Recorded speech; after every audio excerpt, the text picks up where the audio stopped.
Hello बच्चों, कैसे हैं आप सब। स्वागत है आपका आज की क्लास में।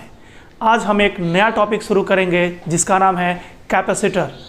बच्चों, इस लेक्चर में हम लोग ये पढ़ेंगे कैपेसिटेंस क्या होता है, कैपेसिटर क्या होता है, कैपेसिटर के टाइप्स कितने होते हैं और इनका कैपेसिटेंस हम किस तरीके से फाइंड आउट करते हैं।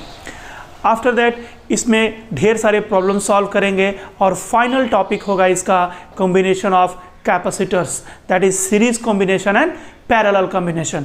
ठीक है बच्चों, तो शुरू करते हैं आज का lecture. My name is Praveen Pandey and you are watching fearless physics at pinnacle techno school. चलिए बच्चों एक बात मैं और रिमाइंड करा दूं आप सबको कि जो भी आप लेक्चर हमारा अटेंड करते हैं उसमें नोट्स आप खुद से हैंड रिटन नोट्स बनाइए, खुद से अपना नोट्स बनाइए। पेन एंड पेपर लेकर के बैठिए लेक्चर के सामने और अपना नोट्स 10-10, 15-15 मिनट पर बनाते रहिए उसको, है ना, पीछे जा करके। ठीक, क्योंकि कहीं भी डाउनलोड करके या इधर उधर से जेरोक्स करके जो आप नोट्स लेते हैं फाइनली उसको पढ़ नहीं पाते हैं। ठीक, अपने हाथ से नोट्स बनाएंगे तो नोट्स बनाते समय ऑलरेडी आप प्रिपेयर कर रहे होते हैं, आपके माइंड में सब कुछ चल रहा होता है, यानी आपका वो रिवीजन हो रहा होता है। ठीक है, तो चलिए पेन एंड पेपर जरूर लीजिए और नोट्स बनाना शुरू करिए। चलिए बच्चों शुरू करते हैं आज का लेक्चर। बच्चों सबसे पहला जो पॉइंट है इसमें ये है कैपेसिटेंस। कैपेसिटेंस बच्चों, ये कैपेसिटेंस क्या होता है चलिए ध्यान से समझा जाए। जैसे अगर बच्चों सपोज करो आपको चार्ज कहीं स्टोर करना हो, so you can not store the charge in your pocket, है ना। अपने पॉकेट में चार्ज तो नहीं रख सकते ना, ठीक, या अपने हाथ में तो चार्ज को रख नहीं सकते। चार्ज को स्टोर करने के लिए क्या करते हो, चार्ज को किसी कंडक्टर के सरफेस पर स्टोर करके रख सकते हो, है ना। लाइक मैंने ये मान लो कंडक्टर ले लिया एक, दिस इज ए कंडक्टर। ठीक है, अब मैंने क्या किया, इसको चार्ज दिया। जो भी चार्ज दोगे वो कहाँ पर स्टोर होगा, इसके आउटर सरफेस पर स्टोर होगा। क्लियर, हमने सपोज यहाँ पर चार्ज स्टोर हो गया। ठीक है, ऐसा ठीक। अब क्यू चार्ज दिया आपने तो इसकी चार्ज डेंसिटी सपोज हो गई सिग्मा। हालांकि डिफरेंट पॉइंट का सिग्मा डिफरेंट होगा क्योंकि ये इरेगुलर स्ट्रक्चर है, मैंने जो फिगर बनाया हुआ है। ठीक है, अब चलो बच्चों, जैसे जैसे आप चार्ज इसको सप्लाई करते जाएंगे इस सरफेस की चार्ज डेंसिटी यानी यूनिट एरिया का चार्ज का वैल्यू बढ़ता जाएगा, चार्ज डेंसिटी बढ़ती जाएगी। और इस कंडक्टर के कारण नियर बाई रीजन्स में इलेक्ट्रिक फील्ड डेवलप हो जाएगी, एक इलेक्ट्रिक फील्ड डेवलप होगी। ठीक, ऐसे इलेक्ट्रिक फील्ड डेवलप होता जाएगा। अच्छा, आगे की बात को बताने से पहले मैं ये समझाऊं आपको कि मैं धीरे धीरे चार्ज इसको सप्लाई करता जा रहा हूं तो इसकी चार्ज डेंसिटी बढ़ती जा रही है। एक स्टेज आएगा जब ये चार्ज स्टोर नहीं करेगा, यानी इसकी अपनी एक मैक्सिमम कैपेसिटी है कि ये कितना चार्ज स्टोर कर सकता है। बात समझ में आ रहा है, क्यों ऐसा, क्यों कैपेसिटी इसकी एक मैक्सिमम कैपेसिटी है ये समझा जाए। ठीक, देखिए ये जो नियर बाई रीजन की अगर मैं बात करूं, नियर बाई रीजन में E की जो वैल्यू होती है E equals to sigma by epsilon not. Clear हो रहा है, सिग्मा बाई एप्सिलॉन नॉट, यानी इसके नियर बाई पॉइंट पर, मैं पास के पॉइंट पर कर रहा हूं, ये बात को आप समझिएगा। अगर मान लो इसके सराउंडिंग में कोई मीडियम है, यानी इस कंडक्टर के नियर बाई कोई मीडियम है और मीडियम का एक एटम हम कंसीडर कर रहे हैं, एक एटम, तो एटम का जो पॉजिटिव पार्ट होगा, पॉजिटिव, उस पॉजिटिव पर फोर्स किधर लगेगा, in the direction of force, field के डायरेक्शन में फोर्स लगेगा। और जो उसका निगेटिव जो राउंड कर रहा है, घूम रहा है, उस निगेटिव इलेक्ट्रॉन पर फोर्स अंदर की तरफ लगेगा, जिससे कि इसका स्फेरिकल शेप न रह करके डिस्टॉर्टेड शेप हो जाएगा। ऐसा, ये पॉजिटिव होगा और ये निगेटिव होगा। क्लियर है बच्चों। अब क्या हो रहा होगा, यहाँ पर पॉजिटिव वाले पर फोर्स राइट इधर की तरफ लग रहा होगा अवे, और निगेटिव वाले पर फोर्स लग रहा होगा इनवर्ड एफ। अब ये जो इलेक्ट्रिक फोर्स है ये क्या कर रहा होगा, जैसे जैसे आप चार्ज सप्लाई करेंगे, जैसे जैसे चार्ज सप्लाई करेंगे क्या होगा, सिग्मा बढ़ेगा।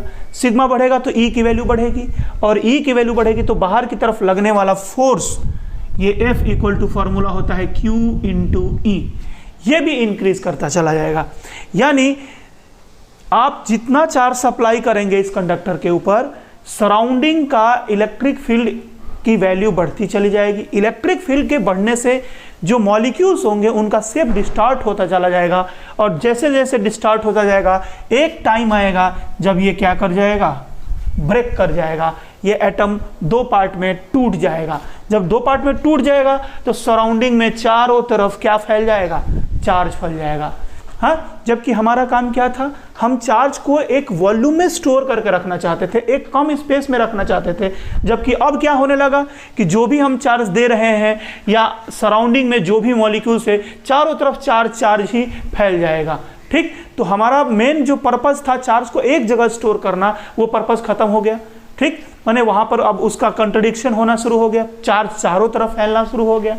ठीक है, तो कहने का सेंस है कि इसके ऊपर चार्ज को अगर आप स्टोर करके रखना चाहते हैं तो उस लिमिट से पहले तक ही स्टोर कर सकते हैं जब वो क्या करना शुरू कर दे, मीडियम, सराउंडिंग मीडियम को आयोनाइज करना शुरू कर दे। तो आयोनाइज करने से पहले तक हम चार्ज स्टोर कर सकते हैं कंडक्टर पर, उसके बाद नहीं। क्लियर हो रहा है, समझ में आ रहा है बात? यानी हर एक कंडक्टर की अपनी एक कैपेसिटी होती है कि वो कितना चार्ज स्टोर कर सकता है, and that capacity is called the capacitance of conductor. किसी कंडक्टर का कैपेसिटेंस कहलाता है। ठीक, जस्ट लाइक बच्चों, जैसे मान लो कि आप वाटर है, तो वाटर को सपोज ये है वाटर, है ना, वाटर को स्टोर करने के लिए क्या करते हैं, वाटर को स्टोर करने के लिए कोई आप कंटेनर लेते हैं। ठीक, उस कंटेनर में उसको स्टोर करते हैं।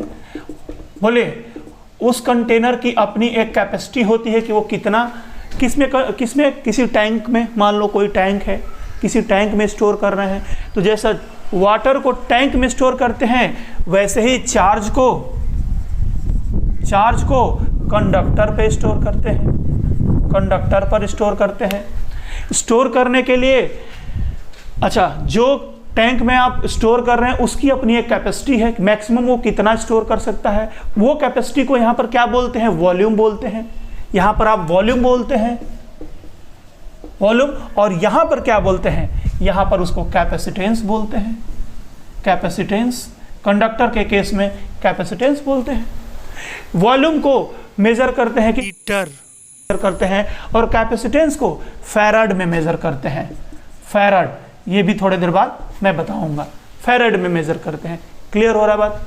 बहुत सीधा सिंपल, एक सिंगल बात मैंने बता दे रहा हूँ, फाइनल स्टेटमेंट, क्लोजिंग स्टेटमेंट, कि किसी भी कंडक्टर का अपना एक कैपेसिटी होता है कि वो मैक्सिमम कितना चार्ज अपने सरफेस पर स्टोर कर सकता है। दैट कैपेसिटी या that limit is called the capacitance of the conductor. Clear हो रहा है? चलिए मैं इसके बारे में लिख देता हूं। Capacity of a conductor to store the maximum charge, to store the maximum charge is called its capacitance.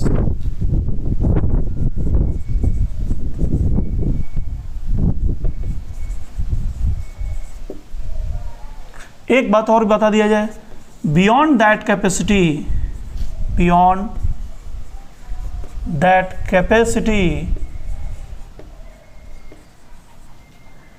it starts क्या, ionizing the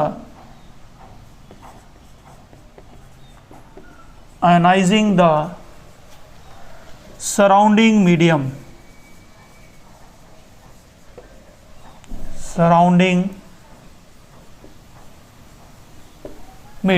क्लियर हो गया बच्चों? अब चलिए इसमें एक बात और समझने की कोशिश की जाए। जब आप इसके ऊपर चार्ज धीरे धीरे बढ़ा रहे हो तो इसकी चार्ज डेंसिटी बढ़ रही है। चार्ज डेंसिटी सिग्मा बढ़ने से ई बढ़ रहा है। ई बढ़ेगा तो बाहर का मीडियम को आयनाइज करने की टेंडेंसी बढ़ती चली जाएगी। ठीक, अगर मैं इसका सरफेस एरिया बढ़ा दूं, अगर इस कंडक्टर का सरफेस एरिया थोड़ा बड़ा कर दूं तो सिग्मा की वैल्यू क्या हो जाएगी, कम हो जाएगी। सिग्मा क्या होता है? Charge per unit area. तो मान लो अगर ये अपने मैक्सिमम लिमिट पर पहुंच चुका है और उस वक्त मैं इसकी सरफेस एरिया को बढ़ा दूं, तो सरफेस एरिया को बढ़ा दोगे तो सिग्मा की वैल्यू कम हो जाएगी, और सिग्मा की वैल्यू कम होने से ई की वैल्यू भी कम हो जाएगी, ई की वैल्यू भी कम हो जाएगी। और जब ई कम होगा तो बाहर का मीडियम अब आयनाइज नहीं हो पाएगा, यानी बाहर के मीडियम को आयनाइज करने के लिए इस कंडक्टर के ऊपर और भी ज़्यादा चार्ज दिया जा सकता है। यानी कहने का मेरा सेंस ये है कि जब इसकी सरफेस एरिया ज़्यादा हो जाएगी, ठीक, तो आयनाइजेशन की टेंडेंसी कम हो जाएगी और ये और भी ज़्यादा चार्ज स्टोर कर सकता है, इसकी कैपेसिटी बढ़ जाएगी चार्ज को स्टोर करने की। यानी कैपेसिटेंस डायरेक्टली डिपेंड करेगा कंडक्टर के सरफेस एरिया पर। जितना बड़ा सरफेस एरिया का कंडक्टर लेंगे वो उतना ही ज़्यादा चार्ज स्टोर कर सकता है। क्लियर है बात? ठीक, यानी हमने एक चीज़ यहाँ पर ये भी समझ लिया कि किसी भी कंडक्टर का कैपेसिटेंस उसकी सरफेस एरिया पर डिपेंड करेगा।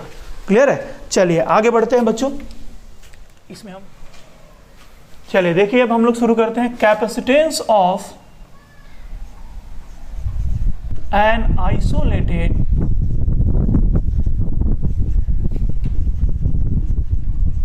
कंडक्टर। यहां पर मैंने लिखा है capacitance of an isolated. Isolated का मतलब क्या हुआ बच्चों? एकदम अकेला, उसके आसपास कोई भी दूसरा कंडक्टर ना रखा हुआ हो। तो एक अकेले कंडक्टर का कैपेसिटेंस कितना होगा ये हमें देखना है। ठीक, तो सपोज कि ये कोई कंडक्टर हो गया। ठीक, जब इस कंडक्टर को आप चार्ज सप्लाई करेंगे, सपोज हमने इसको Q चार्ज सप्लाई किया, तो ये सारा का सारा चार्ज कहाँ पर चला जाएगा? इसके सरफेस पर चला जाएगा। ऐसे बच्चों चार्ज आप जैसे जैसे चार्ज सप्लाई करेंगे, इस चार्ज के कारण इसका पोटेंशियल धीरे धीरे क्या होगा? बढ़ेगा। इसका पोटेंशियल बढ़ता चला जाएगा, और जितना सरफेस का पोटेंशियल होता है पूरे वॉल्यूम का एवरी पॉइंट का पोटेंशियल सेम होता है, ये भी आप जानते हैं। तो ये है पोटेंशियल V। अब हमने क्या कहा कि जैसे जैसे, समझिएगा, हमने कहा कि जैसे जैसे चार्ज सप्लाई करोगे इसका पोटेंशियल बढ़ता जाएगा, यानी potential will be directly proportional to, potential will be directly proportional to क्या? Charge supplied. जितना ज़्यादा चार्ज सप्लाई करोगे पोटेंशियल उतना ही ज़्यादा बढ़ेगा। दैट इम्प्लाइज, यहाँ से हम लोग लिख सकते हैं Q इक्वल टू एक प्रोपोर्शनैलिटी कांस्टेंट आएगा। उस प्रोपोर्शनैलिटी कांस्टेंट को हम लोग डिनोट करते हैं C से, C into V, C into V। ध्यान दीजिएगा, Q क्या है? Q is the charge supplied to the conductor, conductor को दिया गया चार्ज है। और V क्या है? उस चार्ज के कारण इंक्रीज होने वाला वोल्टेज है, उस चार्ज के कारण इंक्रीज होने वाला वोल्टेज है। Implies C equal to Q by V। बच्चों ये जो प्रोपोर्शनैलिटी कांस्टेंट आया है C, this constant C is called the capacitance of the conductor. Clear हो रहा है बच्चों? इसी C को हम लोग उस कंडक्टर का कैपेसिटेंस कहते हैं। एक बात और बता दूं मैं बच्चों, ये जो C की वैल्यू है Q और V पे डिपेंड नहीं करती। फॉर्मूला देख करके कंफ्यूज नहीं होना है, Q और V पर डिपेंड नहीं करता, ये बात आपको याद रखना है। कैसे? जैसे मान लो कि चार्ज की वैल्यू बढ़ा दें, आपको दिख रहा है कि C की वैल्यू Q बाई V है, तो Q बढ़ेगा तो C बढ़ेगा, प्रोपोर्शनल दिख रहा है। ऐसा नहीं है, ध्यान दो। जब Q की वैल्यू बढ़ाओगे ना तो V भी क्या होगा? बढ़ जाएगा। जैसे Q बढ़ाओगे तो V भी बढ़ जाएगा, लेकिन ये रेशियो हमेशा कांस्टेंट रहेगा। मैंने आपको पहले ही बता दिया कि इसका कैपेसिटेंस डिपेंड करता है इसकी सरफेस एरिया पर। ठीक है ना? कितना चार्ज आपने दिया है या कितना इसका वोल्टेज बढ़ा है उस बात पर डिपेंड नहीं करता। तो यहां पर लिख सकते हैं कि capacitance is independent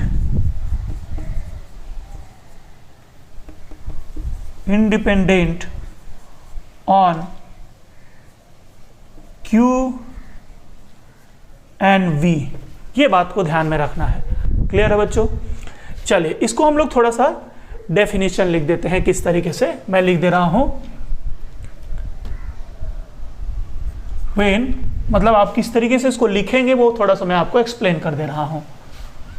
when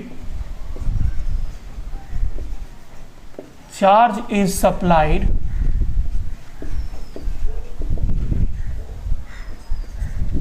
to a conductor, its potential increases. Its potential increases and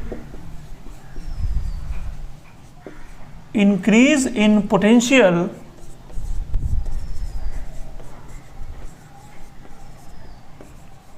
is directly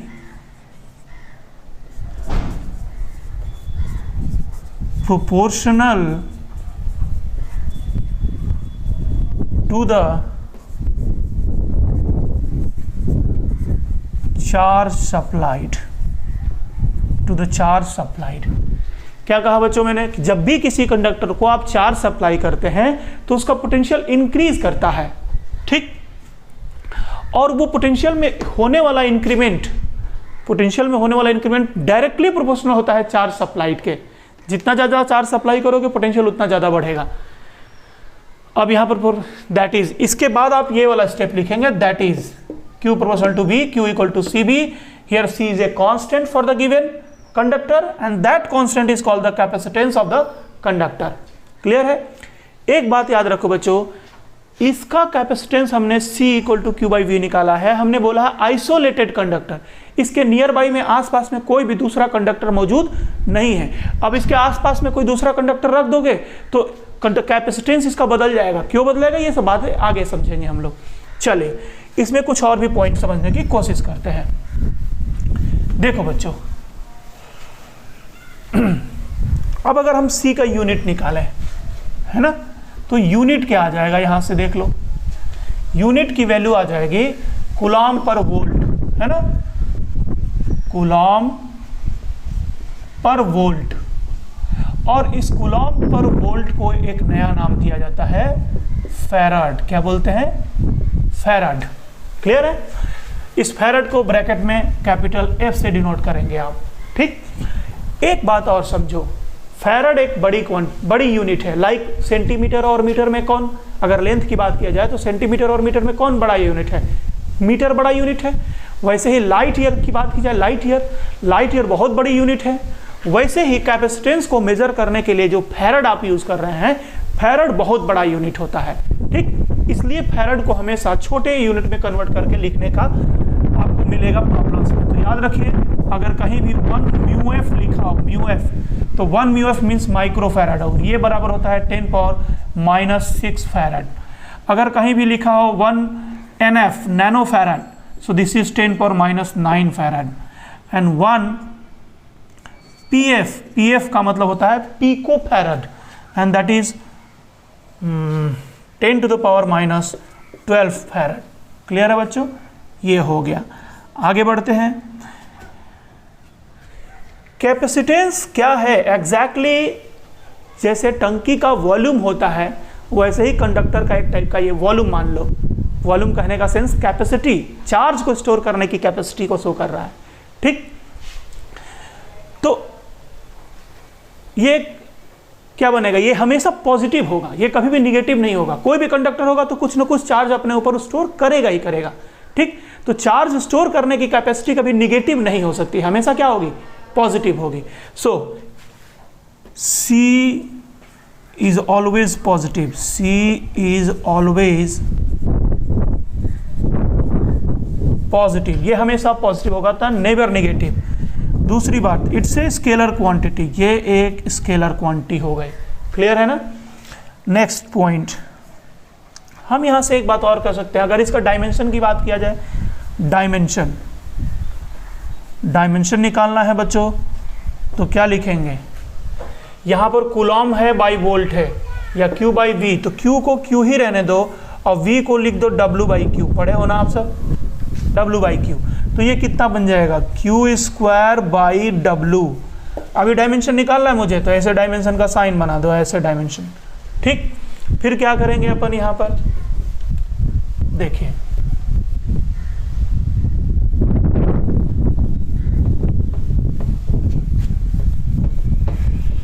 अब सुनो बच्चों, तो dimension of C equals to Q का क्या होता है? Q का होता है AT। कैसे? Q इक्वल टू पढ़ा ना आपने, Q equal to I into T. तो I का एम्पियर होता है A और टाइम का होता है T। तो AT और उसका स्क्वायर है, सो this is A square T square. और W का होता है, वर्क का होता है ml square T minus 2। So this will be equal to dimension of C equals to m ऊपर जाएगा m power minus 1 l power minus 2 t power 4 a power 2। ये हो गया डायमेंशन किसका? C का। समझ आ रहा है? चलिए आगे बढ़ते हैं बच्चों। इसमें अब एक बात और ध्यान देने वाली बात है। देखो C इक्वल टू आपने पढ़ा है Q बाई V। Q क्या है? Charge supplied to the conductor. V क्या है? उस चार्ज के कारण वोल्टेज में यानी कंडक्टर के पोटेंशियल में होने वाला इंक्रीमेंट है।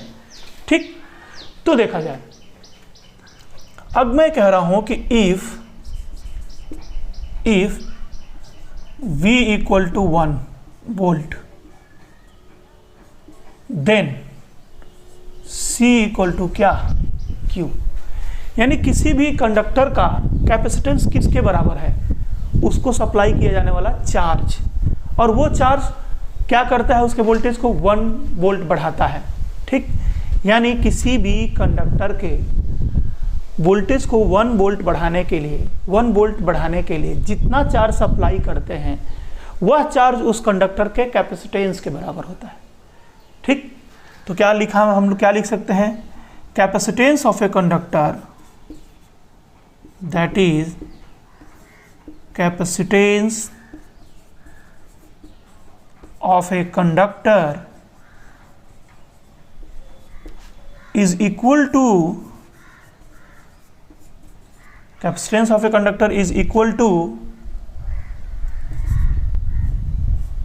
charge supplied to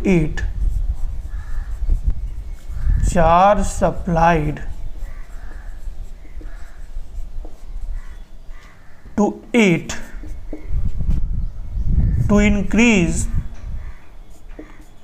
to increase its voltage, to increase its potential by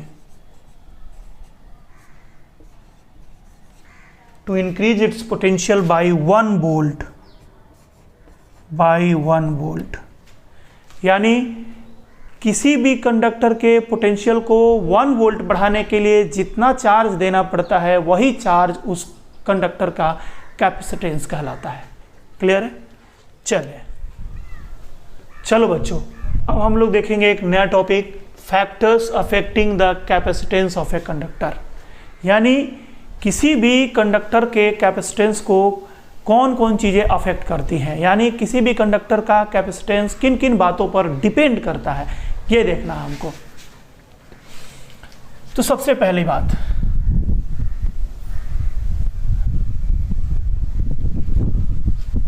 पहला नंबर आप यहां लिख देंगे कि capacitance of a conductor depends on the following factors. सबसे पहला, shape and size of the conductor. Shape and size of the conductor, conductor के shape और साइज पर डिपेंड करता है कि उसका कैपेसिटेंस कितना होगा। ठीक, वैसे भी आपको थोड़ी देर पहले ही मैंने बताया कि किसी भी कंडक्टर का सरफेस एरिया जितना बड़ा होगा उसकी कैपेसिटेंस उतनी ज़्यादा होगी, यानी greater the surface area greater is the capacitance. तो सीधी सी बात हो गई, सरफेस एरिया शेप से रिलेटेड है। ठीक, तो हम यहाँ कह सकते हैं कि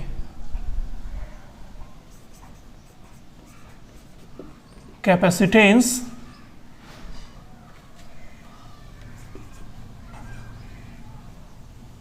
is proportional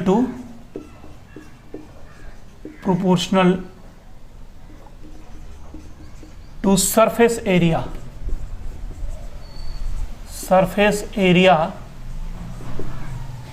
of the conductor। यानी दैट इज आप बोल सकते हो बच्चों कि C प्रोपोर्शनल टू A, है ना, C proportional to A, C surface area A पर डिपेंड करता है। क्लियर है। दूसरा पॉइंट क्या आएगा,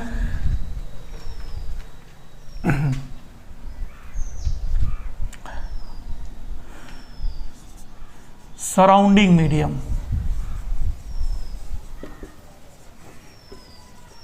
सराउंडिंग मीडियम। अब देखो बच्चों, अभी थोड़ी देर पहले हमने ये भी डिस्कस किया क्या कि उसकी लिमिट कब तक वो स्टोर करता है अपने ऊपर चार्ज, जब तक कि वो बाहर के मीडियम को, सराउंडिंग मीडियम को आयनाइज नहीं करने लगता है। अब बाहरी जो मीडियम है, सराउंडिंग मीडियम, ऐसा मीडियम रखा जाए जिसका आयनाइजेशन डिफिकल्ट हो, मोर डिफिकल्ट हो, ठीक है ना।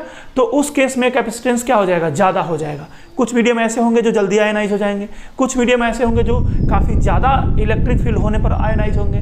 तो जो मीडियम ज़्यादा इलेक्ट्रिक फील्ड पर आयनाइज होता है, उस मीडियम के केस में, यानी उस मीडियम में अगर कंडक्टर को रखा जाए तो उसका कैपेसिटेंस ज़्यादा होगा, वो ज़्यादा चार्ज ले सकता है। काफ़ी ज़्यादा चार्ज लेने के बाद वो मीडियम को आयनाइज करना शुरू करेगा, ठीक। यानी बाहरी मीडियम के डाइलेक्ट्रिक कांस्टेंट पर डिपेंड करता है, ठीक। Greater the dielectric constant of surrounding, greater is the capacitance of the conductor. यानी हम कह सकते हैं capacitance of conductor is proportional to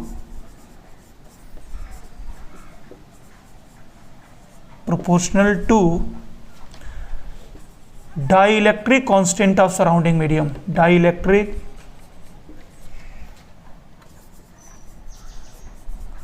constant of surrounding medium।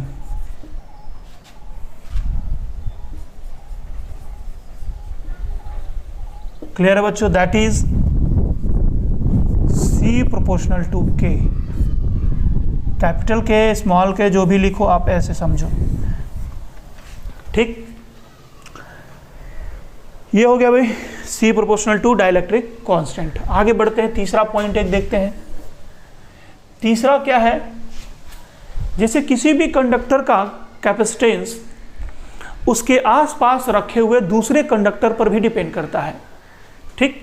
अगर किसी कंडक्टर के नियर बाई में कोई दूसरा कंडक्टर रख दिया जाए तो इसका कैपेसिटेंस क्या हो जाता है, बढ़ जाता है। क्यों बढ़ता है ये अभी देखते हैं। चलिए, सपोज करो बच्चे ये एक कंडक्टर है, ठीक।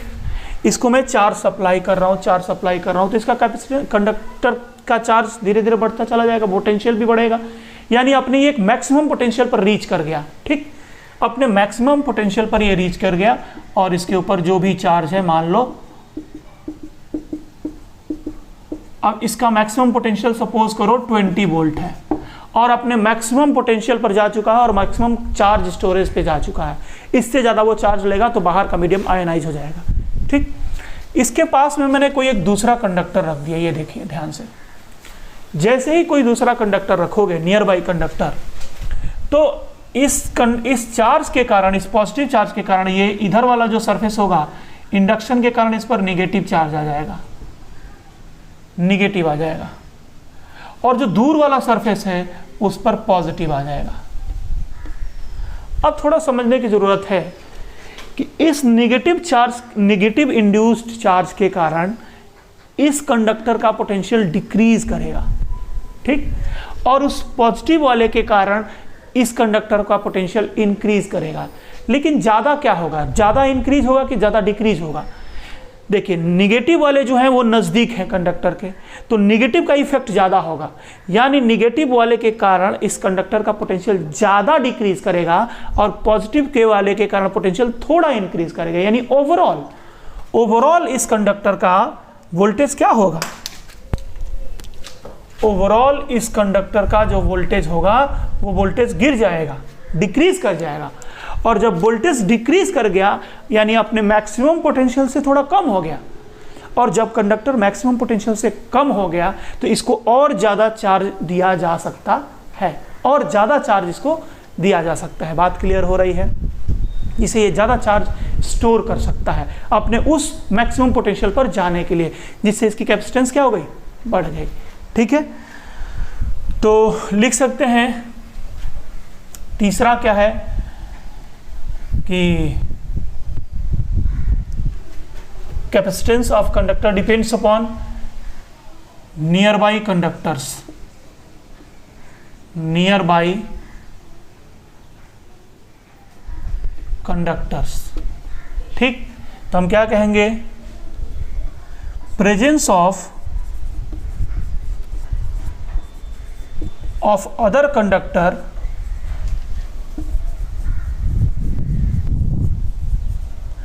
increases the capacitance, increases the capacitance। Clear हो रहा है? ये तीन बातें, सब जल्दी से इसको नोट कर डालिए बच्चों, फिर हम लोग आगे बढ़ेंगे। आई होप आप नोट कर चुके होंगे। ठीक है, अब एक बात और भी देखना है। ये अभी तक हम लोगों ने देखा कि कैपेसिटेंस किन बातों पे डिपेंड करता है, ठीक ना। अब हमें देखना है कैपेसिटेंस किन बातों पे डिपेंड नहीं करता है। Clear? Capacitance of conductor,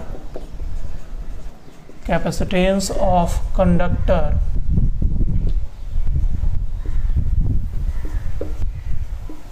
does not depends upon पहला मैं बता चुका हूं, charge on the conductor, conductor के चार्ज पर डिपेंड नहीं करता। दूसरा, potential of the conductor, potential of the conductor या potential energy of the conductor, potential energy of the conductor, conductor के पोटेंशियल एनर्जी पर भी डिपेंड नहीं करता है। ठीक, हालांकि अभी पोटेंशियल एनर्जी ऑफ कंडक्टर क्या होता है इसके बारे में अभी हम लोग पढ़ने वाले हैं, अभी पढ़ेंगे। ठीक है, चलिए बच्चों, तो नेक्स्ट टॉपिक देखते हैं, नया टॉपिक देखेंगे अब हम लोग।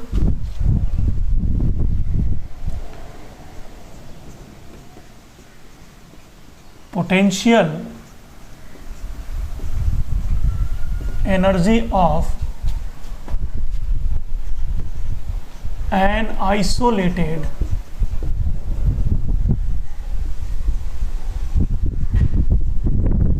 कंडक्टर। कह रहे हैं potential energy of an isolated conductor. देखा जाए भाई क्या होता है ये समझिए। सपोज करो बच्चों कि इट्स ए कंडक्टर, ठीक, जब इस कंडक्टर को आप चार्ज सप्लाई करोगे, ठीक, तो इसका पोटेंशियल लगातार क्या करेगा, बढ़ेगा। सपोज करो मैंने इसको क्यू चार्ज दे दिया हुआ है, क्यू चार्ज दे दिया हुआ है, तो क्यू चार्ज के कारण इसका सरफेस पर, बाहरी सरफेस पर सारा चार्ज होगा ना ऐसे, जिससे इसका वोल्टेज हो गया V। इस क्यू चार्ज के कारण इसका पोटेंशियल हो गया V। ठीक, तो इस वक्त और मान लिया कि इसका कैपेसिटेंस कितना है, C है, तो Q की वैल्यू कितनी हो जाएगी, इस वक्त इसके ऊपर चार्ज की वैल्यू हो जाएगी Q equal to C into V, या लिख सकते हो V equal to Q by C, जिसमें C एक कांस्टेंट फैक्टर है। ठीक है ना, जैसे जैसे आप चार्ज बढ़ाएंगे Q की वैल्यू बढ़ेगी, सॉरी, जैसे जैसे आप Q बढ़ाएंगे, चार्ज बढ़ाएंगे, वैसे वैसे इसका पोटेंशियल बढ़ेगा, कंडक्टर का पोटेंशियल बढ़ता जाएगा। अब आप समझिए कि बाहर की तरफ एक इलेक्ट्रिक फील्ड बनाया गई है, ऐसे बाहर की तरफ इलेक्ट्रिक फील्ड बनाएंगे। जब चार्ज सप्लाई कर रहे हैं आप, तो चार्ज तो कोई कॉन्टिन्यूस क्वांटिटी है नहीं कि एक बार में दे दिया, चार्ज तो डिसकॉन्टिन्यूस क्वांटिटी है, इसको पार्ट पार्ट में आप दे रहे होंगे। सपोज करो सबसे पहला पार्ट जब आपने इसको सप्लाई किया होगा, उस वक्त बाहर की तरफ कोई भी इलेक्ट्रिक फील्ड नहीं रही होगी, तो इजीली एक्सेप्ट कर लेगा पहला पार्ट। लेकिन जब हम दूसरा पार्ट इसको चार्ज को दे रहे होंगे, तो एक इलेक्ट्रिक फील्ड जो बाहर की तरफ है, वो इलेक्ट्रिक फील्ड अपोज करेगी हमारे इस सप्लाई का, चार्ज के सप्लाई का अपोज करेगा। तो क्या करना होगा, उस इलेक्ट्रिक फोर्स के अगेंस्ट हमें चार्ज इंजेक्ट करना है, then we have to apply the force, हमको चार्ज फोर्स करना पड़ेगा, यानी हमको वर्क करना पड़ेगा।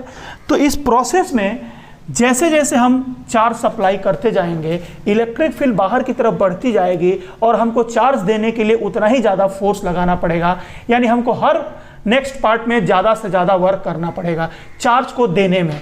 यानी इस बॉडी को चार्ज करने में हमें इलेक्ट्रिक फोर्स के अगेंस्ट वर्क करना पड़ रहा है, और जितना वर्क करना पड़ेगा उतनी एनर्जी हमारी लॉस होगी और इस कंडक्टर में उतनी ही एनर्जी स्टोर होगी, and that energy is called the potential energy of this conductor. उस कंडक्टर की पोटेंशियल एनर्जी कहलाएगी।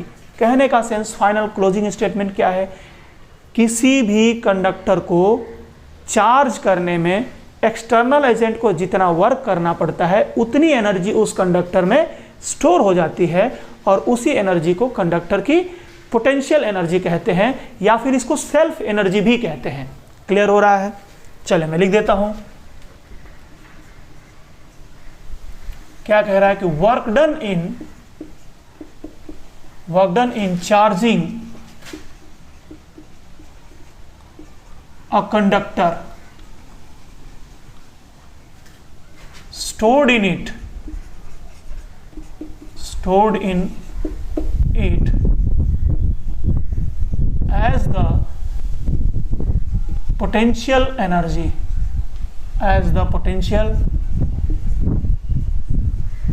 energy called electric potential energy, potential energy of conductor. एक बात और भी बता दूं, इसको बोला जाता है सेल्फ एनर्जी भी बोलते हैं, सेल्फ एनर्जी भी बोलते हैं। क्लियर है? याद रखिएगा। अब सुनिए बच्चों, अगर हमें निकालना हो कि इस कंडक्टर को हमने क्यू चार्ज दिया है जिससे इसका वोल्टेज बी हो गया है और कैपेसिटेंस इसका सी है, तो इस प्रोसेस में कितना हमने वर्क किया या कितनी एनर्जी इसके अंदर स्टोर हुई, ये फाइंड आउट करना है। ठीक, चलिए इस वक्त इसका वोल्टेज कितना है? इस वक्त इसका वोल्टेज है V equal to Q by C. V voltage पर हम इसको DQ चार्ज और दे रहे हैं, DQ चार्ज।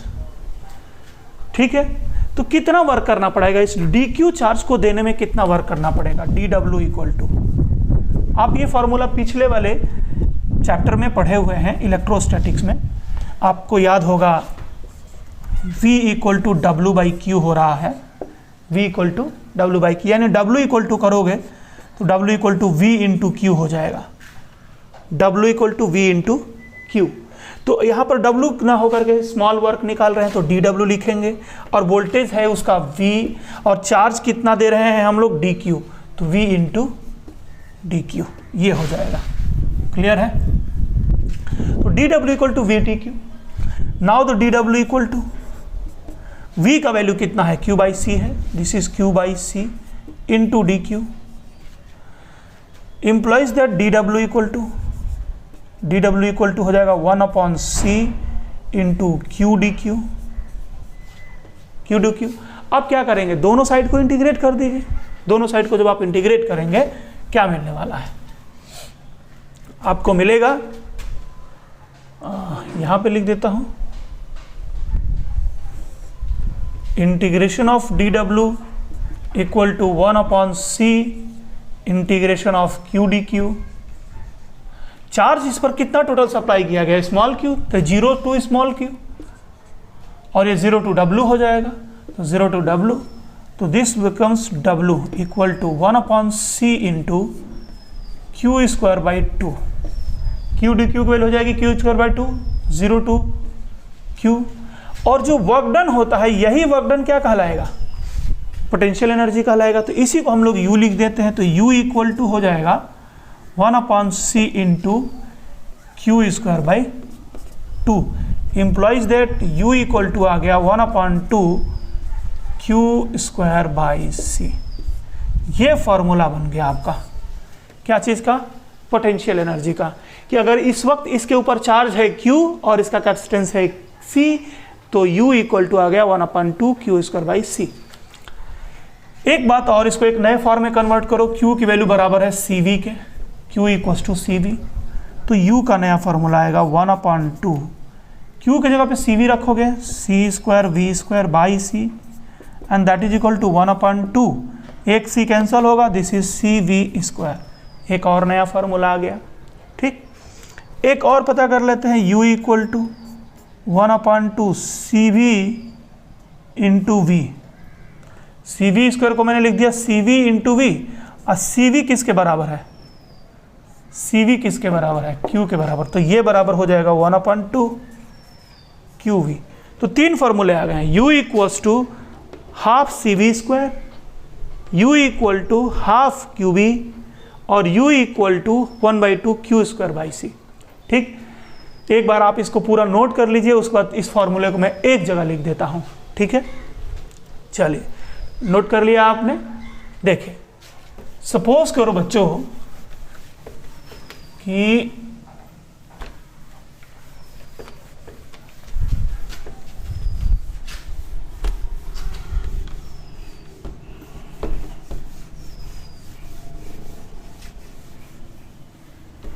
फाइनली समझिए,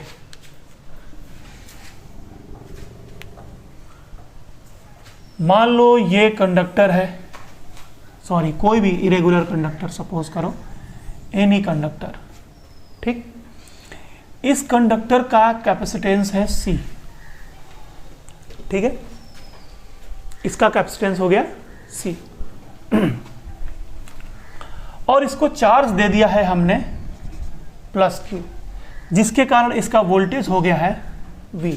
तो U की वैल्यू क्या होगी, U इक्वल टू 1/2 CV², एक formula, equal to 1/2 Q² by C, दूसरा फॉर्मूला, इक्वल टू 1/2 QV, तीसरा फॉर्मूला। ये तीन फॉर्म में हम इसको इस तरीके से लिख सकते हैं। This is the formula for the potential energy of the irregular conductor.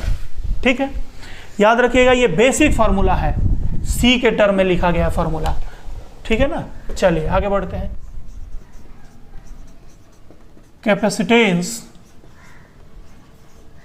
of an isolated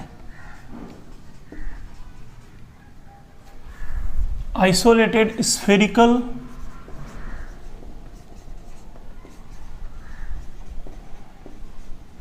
conductor. ठीक है बच्चों, देखिए बच्चों, अभी आपने एक पढ़ा था कि अगर ये कोई इरेगुलर कंडक्टर है तो इसके कैपेसिटेंस का फॉर्मूला क्या होगा, Q by V।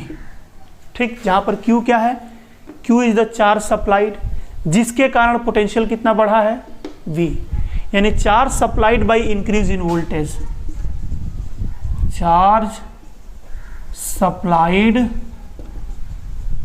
By increase in potential, increase in potential. Clear है, ये सिंपल फार्मूला है। इस फॉर्मूले से ही हम किसी भी कंडक्टर का कैपेसिटेंस फाइंड आउट करेंगे। तो हम अब एक पर्टिकुलर कंडक्टर लेने जा रहे हैं। कौन सा कंडक्टर, स्फेरिकल कंडक्टर। ठीक है, चलिए हमने मान लीजिए ये एक स्फेरिकल कंडक्टर ले लिया जिसकी रेडियस है R। ठीक, इसको जब हम चार्ज सप्लाई करेंगे तो इसका पोटेंशियल बढ़ेगा। मान लीजिए हमने इसको चार्ज दे दिया, Q चार्ज सप्लाई कर दिया, जो कि इसके आउटर सरफेस पर डिस्ट्रीब्यूट हो जाएगा uniformly.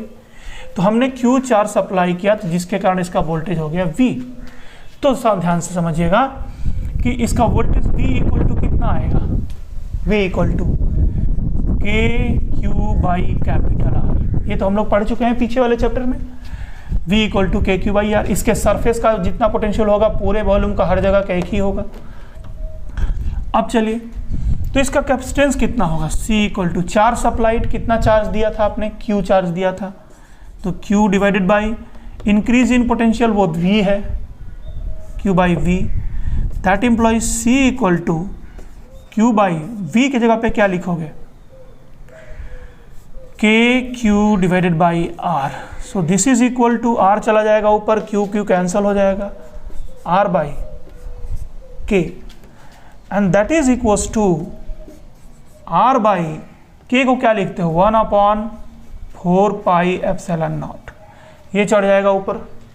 So you will get implies that c equal to 4πε0 into r। चलिए ये देखिए, इस आइसोलेटेड आइसोलेटेड मतलब बार बार मैं बता रहा हूं, आसपास कोई दूसरा कंडक्टर मौजूद नहीं है। c इक्वल टू आया 4πε0 r, ठीक है, सिंपल है। जहां पर 4πε0 एक कांस्टेंट है, r पर डिपेंड कर रहा है, c directly proportional to r है। यहां से आप कह सकते हैं c is proportional to r, यानी इस स्फेरिकल कंडक्टर की रेडियस जितनी बड़ी होगी इसका कैपेसिटेंस उतना ज़्यादा होगा, यानी capacitance directly proportional to radius हो गया। और रेडियस के प्रोपोर्शनल हुआ तो आप समझ सकते हैं कि रेडियस बढ़ेगा तो सरफेस एरिया बढ़ेगी, और सरफेस एरिया बढ़ने का मतलब कि कैपेसिटेंस बढ़ेगा। ठीक, तो डायरेक्टली हम पहले भी बता चुके हैं कि कैपेसिटेंस सरफेस एरिया पर डिपेंड करता है। समझ आ रहा है? चलिए आगे बढ़ते हैं। तो ये हो गया capacitance of A isolated spherical conductor. अब एक बात सुनते हैं बच्चों, मान लो हमारे पास दो कंडक्टर हैं, ये और ये, इसकी रेडियस है कैपिटल R1 और इसकी रेडियस है R2, इसका कैपेसिटेंस है C1 और इसका कैपेसिटेंस C2। तो अगर इनके कैपेसिटेंस का रेशियो फाइंड आउट करना है देन C1/C2 इक्वल टू क्या आएगा? C1 का formula 4πε0r1 divided by 4πε0r1 divided by 4πε0r2। तो 4πε0 कैंसिल हो जाएगा, R1/R2 हो जाएगा, R1/R2 ये हो जाएगा। क्लियर है? चलिए आगे बढ़ते हैं। इसमें एक और भी पॉइंट देखते हैं।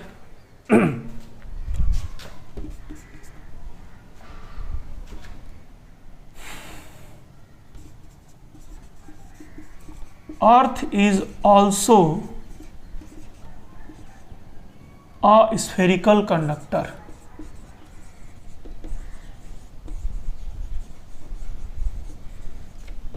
बच्चों अर्थ भी क्या है? एक स्फेरिकल कंडक्टर है। अर्थ भी एक स्फेरिकल कंडक्टर है ना? Hence spherical conductor of radius, ये भी लगा दो, ऑफ रेडियस कितना?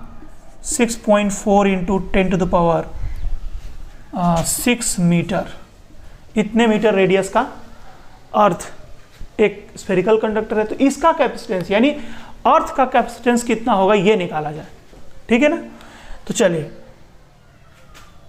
Hence capacitance of earth, capacitance of earth C equal to 4πε0 into r equal to 4πε0 का वैल्यू हो जाएगा 1/9 इंटू 10⁻9 मल्टीप्लाइड बाई r की वैल्यू है 6.4 इंटू 10⁻6।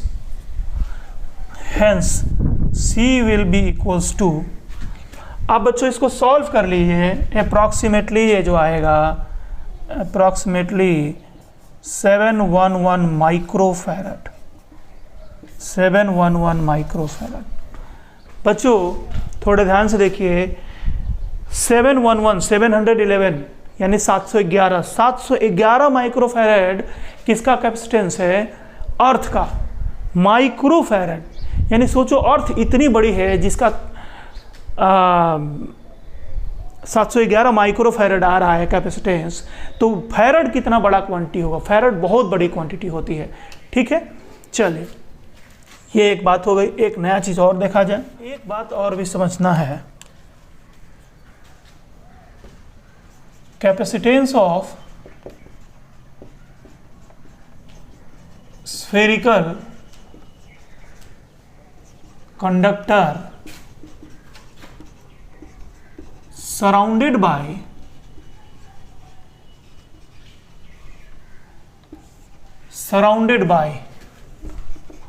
ध्यान से देखिए, सराउंडेड बाई एयर और मीडियम, कोई दूसरा मीडियम अदर देन एयर। अगर कोई कंडक्टर के चारों तरफ एयर रखा हुआ है, ठीक, स्फेरिकल कंडक्टर ले रहा हूँ, स्फेरिकल कंडक्टर के चारों तरफ एयर रखा है, तब कैपेसिटेंस C इन एयर की वैल्यू हो जाएगी 4 pi epsilon naught into R, ये बनेगा। लेकिन अगर यही कंडक्टर, स्फेरिकल कंडक्टर किसी मीडियम में रखा हुआ है, यानी इसके चारों तरफ कोई दूसरा मीडियम रखा हुआ है जिसका डाइलेक्ट्रिक कांस्टेंट क्या है, K है, डाइलेक्ट्रिक कांस्टेंट K है, तो C की वैल्यू आ जाएगी C in medium equal to क्या, 4 pi epsilon naught into K। यहाँ एप्सिलॉन नॉट की जगह पे एप्सिलॉन नॉट K आ जाएगा इंटू R, ठीक है, ये बन गया।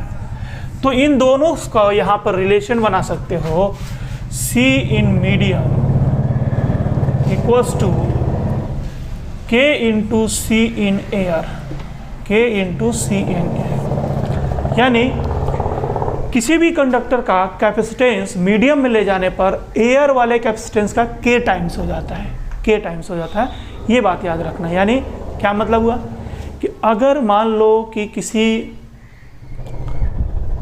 कंडक्टर का कैपेसिटेंस एयर में 10 माइक्रोफैरड है, एयर में 10 माइक्रोफैरड, तो उसी कंडक्टर को अगर वाटर में या किसी ऑयल में रख दिया जाए तो कैपेसिटेंस डेफिनेटली 10 से ज़्यादा होगा। कितना ज़्यादा होगा, उस मटेरियल के डाइलेक्ट्रिक कांस्टेंट टाइम्स हो जाएगा। अगर वाटर में डाला गया तो वाटर का 81 होता है, तो 81 टाइम्स हो जाएगा, ठीक है ना। तो ये बात को भी आपको ध्यान में रखना है। चलिए बच्चों आगे बढ़ते हैं, इसमें छोटा सा एक और पॉइंट देखते हैं इसी से रिलेटेड। एक छोटा सा क्वेश्चन करते हैं। क्वेश्चन ये कह रहा है,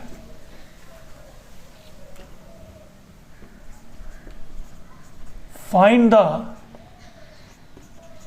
radius of A spherical conductor, spherical conductor of capacitance 1 farad. यानी 1 फैरड कैपेसिटेंस का कोई स्फेयर हो तो उस स्फेयर का रेडियस कितना होना चाहिए। सॉल्यूशन देखिए बड़ी सिंपल है। सॉल्यूशन हमने पढ़ा है C equal to 4 pi epsilon naught R। C की वैल्यू रखनी है 1 फैरड, इसकी वैल्यू होती है 1/9 into 10 to the power 9 into R। तो R की वैल्यू हो जाएगी क्या, 9 into 10 to the power 9 metre. यानी 9 इंटू 10 टू द पावर 9, देख रहे हो ना, बहुत बड़ा रेडियस है ये। 9 इंटू 10 पावर 9 मीटर रेडियस के बराबर का कोई अगर स्फीयर है तो उसका कैपेसिटेंस होगा 1 फैरड। इसीलिए हमेशा हम लोग फैरड को यानी कैपेसिटेंस को माइक्रो फैरड या पिको फैरड में रिप्रेजेंट करते हैं। क्लियर। चलिए आगे बढ़ते हैं बच्चों, एक नया टॉपिक देखते हैं। नए टॉपिक में लिखिए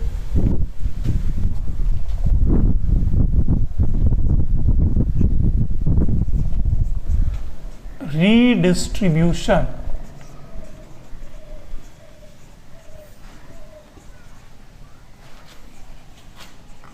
of charges when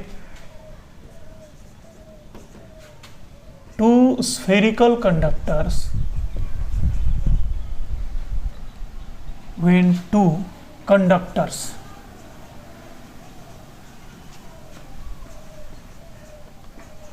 are connected। जब भी 2 कंडक्टर्स को कनेक्ट करने की बात होगी तो एक बात हमेशा याद रखिएगा, connected by wire, metallic wire, conducting wire. ठीक है, तो ये बार बार मैं नहीं लिखूंगा कि मैं बाई वायर, आप समझिएगा कंडक्टर्स को कनेक्ट करने के लिए हम लोग वायर ही, मेटालिक वायर ही यूज करेंगे। चलिए देखिए बच्चों क्या है इस क्वेश्चन में, इस टॉपिक में क्या है। देखो बच्चों कह रहा है कि 2 कंडक्टर है हमारे पास, ये 2 कंडक्टर्स हैं, 2 स्फेरिकल है या इरेगुलर शेप में हो, जो भी आप समझिए, कोई इशू नहीं है। इसका रेडियस है सपोज करो कैपिटल R1 और इसकी रेडियस है कैपिटल R2। ठीक है बच्चों, इसको चार्ज दिया गया है Q Q1 चार्ज दिया गया है और इसको Q2 चार्ज दिया गया है, Q2 चार्ज दिया गया है। इसका खुद का कैपेसिटेंस है C1 और इसका कैपेसिटेंस है C2। ठीक। तो एक बात है कि C1 की वैल्यू बराबर होगी Q1 इंटू V1 और यहाँ पर C2 की वैल्यू होगी C2 equal to Q2 into, गड़बड़ हो रहा है, Q1 की वैल्यू होगी Q1 बराबर C1 इंटू V1 और यहाँ Q2 की वैल्यू होगी C2 इंटू V2। क्लियर है? नाउ अब सपोज करो बच्चों इनको कनेक्ट कर दिया गया, इन दोनों को आपस में कनेक्ट कर दिया गया। ठीक है। जब इन्हें कनेक्ट कर दिया गया एक वायर के द्वारा, this is radius R1 and this is radius R2। तो मैंने पहले ही, आपको याद होगा, मैंने इस दोनों कंडक्टर्स को किसकी तरह किसके साथ कंपेयर किया था? टैंक के साथ, वाटर टैंक के साथ। तो ये दोनों एक वाटर टैंक की तरह है जिसकी एक की कैपेसिटी ज़्यादा है, एक की कैपेसिटी कम है। मान लो इस पर किसी पर भी ज़्यादा या कम चार्ज होगा। ठीक। तो जब टैंक को कनेक्ट करोगे आपस में, बॉटम लाइन से मान लीजिए आपने कनेक्ट कर दिया, तो बॉटम लाइन से कनेक्ट कर देंगे तो किसी एक में से दूसरे में चार्ज ट्रांसफर करेगा, या तो इस बड़े वाले से छोटे वाले में जाएगा या छोटे वाले से बड़े वाले में जाएगा। ये डिपेंड करता है हाइट पर कि वाटर टैंक की हाइट किस में ज़्यादा है। जिसमें ज़्यादा होता है हाई वाटर लेवल से लो वाटर लेवल की तरफ जाता है। क्लास 11th में आपने फ्लूइड में पढ़ा हुआ है ये। इसमें क्या होता है बच्चे, इसमें पॉजिटिव चार्ज का जो फ्लो होता है वो हाई पोटेंशियल से लो पोटेंशियल की ओर होता है और नेगेटिव चार्ज का फ्लो होता है लो पोटेंशियल से हाई पोटेंशियल की तरफ। तो हम लोग पॉजिटिव मान के चलते हैं। ठीक है। तो हाई पोटेंशियल से लो पोटेंशियल की तरफ चार्ज फ्लो करेगा। ये मत समझना कि छोटा स्फीयर से कि बड़ा स्फीयर से, बड़ा स्फीयर छोटा स्फीयर मत समझिए, आप ऐसे समझिए high potential and low potential से। ठीक है ना। क्या होगा कि चार्ज का फ्लो कब तक होगा? जब तक कि दोनों का पोटेंशियल सेम ना हो जाए। जैसे वाटर टैंक में जब तक कि दोनों का लेवल सेम ना हो जाए। बच्चे ये गलती करते हैं कि इसमें चार्ज का फ्लो तब तक होगा जब तक दोनों का चार्ज बराबर नहीं हो जाए। नहीं, चार्ज नहीं, क्या बराबर होना चाहिए? पोटेंशियल। तो फाइनली दोनों का पोटेंशियल सेम हो जाएगा। मान लो इसका भी हो गया VC और इसका भी हो गया VC। चूंकि ये सिंगल कंडक्टर हो गया ना, अब सेम कंडक्टर हो गया और हम जानते हैं कि किसी भी गिवन कंडक्टर के एवरी पॉइंट का पोटेंशियल सेम होता है, तो ये सेम पोटेंशियल वाला हो जाएगा पूरा का पूरा। अब इसमें से चार्ज डिस्ट्रीब्यूट हुए होंगे, एक में से दूसरे पे गया होगा। कहीं बाहर से कोई चार्ज नहीं आ रहा है तो चार्ज नेट चार्ज कंजर्व रहेगा, या इनका चार्ज कहीं बाहर नहीं जा रहा है, आपस में ही एक्सचेंज कर रहे हैं। मान लो इसके ऊपर हो गया Q1 डैश चार्ज बचा, इसके ऊपर चला गया Q2 डैश। ठीक है।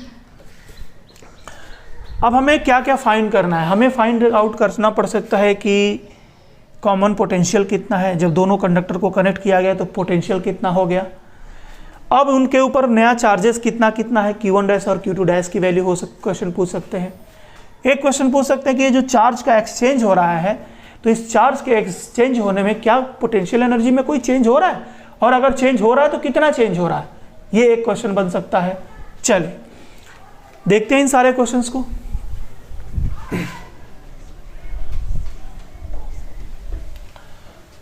देखिए बच्चों, पहला क्वेश्चन बन गया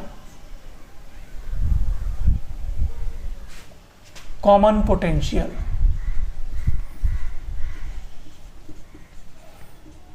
कॉमन पोटेंशियल, तो कॉमन पोटेंशियल निकालना है तो इसको लिख दिया जाए VC। ठीक। और V का फॉर्मूला क्या होता है? V का फॉर्मूला होता है Q/C। अब एक बात समझो, ये दो कंडक्टर हैं, इसको फिर से वॉल्यूम की तरह कनेक्ट करो। जब दो टैंक लिया जाए, एक का वॉल्यूम 100 लीटर का है और एक का वॉल्यूम 200 लीटर का, तो दोनों मिलकर के कनेक्ट कर दिया जाएगा तो टोटल कितना वॉल्यूम हो गया? 300 लीटर। दोनों मिलकर के अब 300 लीटर को वो कंटेन कर सकते हैं।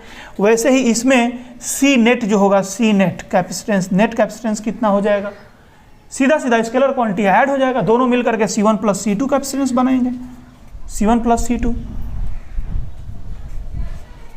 तो देखिए यहां पर लिखेंगे नेट चार्ज V इक्वल होता है ना Q by C, net charge by net capacitance.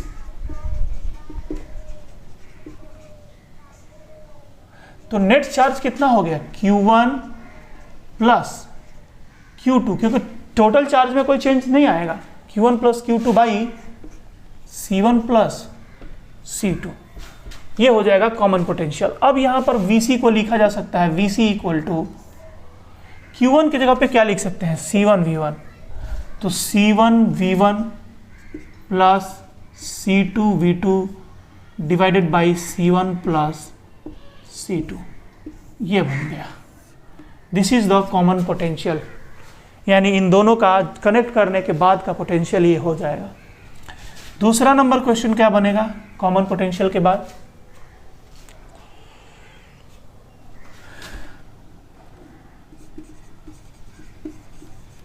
Charge on each sphere after connection, connection के बाद उनके ऊपर चार्ज की वैल्यू क्या होगी। क्लियर? तो देखा जाए, एक बात तो पहले क्लियर है कि Q1 प्लस Q2 की वैल्यू बराबर हो जाएगी कितना, आप इस तरीके से कर सकते हैं, देखो कैसे, Q1 डैश इक्वल टू क्या लिख सकते हैं, Q, अब इसका नया वाला charge Q equal to formula क्या होता है CV, तो C कितना है इसका C1 है, और इसका वोल्टेज अब कितना हो चुका है VC हो चुका है, तो C1VC क्लियर हो रहा है, इंप्लाइज C1 की वैल्यू होगी, C1 को C1 रहने दीजिए, VC को क्या लिखेंगे Q1 plus Q2 by C1 plus C2, that implies यहाँ लिख सकते हैं आप Q1 dash equal to C1 by C1 plus C2 into Q1 plus Q2। Clear है? थोड़ा सा और नीचे करके लिख दूं मैं इसको, Q1 dash equal to C1 by C1 plus C2 into Q1 plus Q2। देखो बच्चों, Q1 डैश इक्वल टू आया C1 by C1 plus C2 into Q1 plus Q2। इसको और आगे बढ़ा के देखो मैं क्या लिख रहा हूँ, अगर ये कोई भी इरेगुलर कंडक्टर होता, किसी भी शेप का कंडक्टर होता, तो हमारा फार्मूला यही हो गया, लेकिन स्फेरिकल कंडक्टर के लिए एक और फार्मूला बन सकता है। C1 की जगह पे क्या लिख सकते हो, C1 की जगह पे 4 pi epsilon not R1, 4 pi epsilon not R1 by 4 pi epsilon not R1 plus 4 pi epsilon not R1, 4 pi epsilon not up and down क्या हो जाएगा, कैंसिल हो जाएगा, तो यहाँ आ जाएगा R1 by R1 plus R2 into Q1 plus Q2, ये formula बन गया charge on the first conductor, पहला स्फेरिकल कंडक्टर के ऊपर चार्ज की वैल्यू आ गई। क्लियर है बच्चों? सिमिलरली Q2 डैश की जो वैल्यू आएगी that is C2 by C1 plus C2 into Q1 plus Q2 आ जाएगी। एक जैसा फॉर्मूला बन रहा है, equal to R2 divided by R1 plus R2 into Q1 plus Q2, ये हो जाएगा Q2 डैश का वैल्यू। क्लियर हो रहा है बच्चों? चलिए अब इसमें हम एक और चीज़ निकालते हैं, तीसरा क्वेश्चन। चलिए देखिए सॉल्व किया जाए, पहले आप इसको नोट डाउन कर लीजिए, उसके बाद मैं मिटा लूँ, मिटा करके मैं इसको सॉल्व करूँगा। चलिए क्वेश्चन आपसे बच्चों ये पूछ रहा है कि एनर्जी का कितना चेंज आएगा बिफोर है ना, पोटेंशियल एनर्जी बिफोर, क्वेश्चन हमारा सी जो बनेगा change in potential energy, potential energy का कितना चेंज आएगा before connection and after connection में। क्लियर है? तो पहला लिखा जाए before connection, before connection potential energy U initial equal to कितना होगा, इसकी पोटेंशियल एनर्जी होगी 1/2 C1V1 स्क्वायर प्लस इसकी पोटेंशियल एनर्जी हो जाएगी 1/2 C2V2 स्क्वायर। क्लियर है? एंड आफ्टर कनेक्शन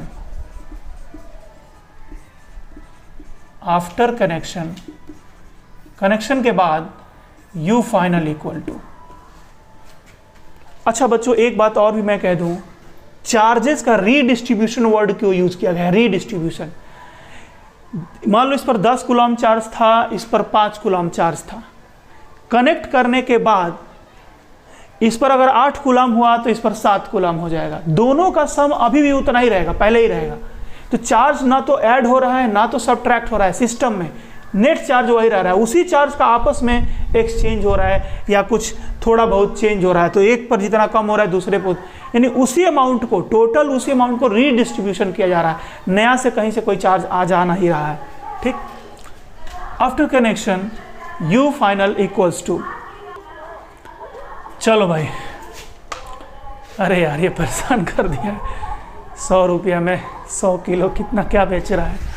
चलो भाई, U final equals to,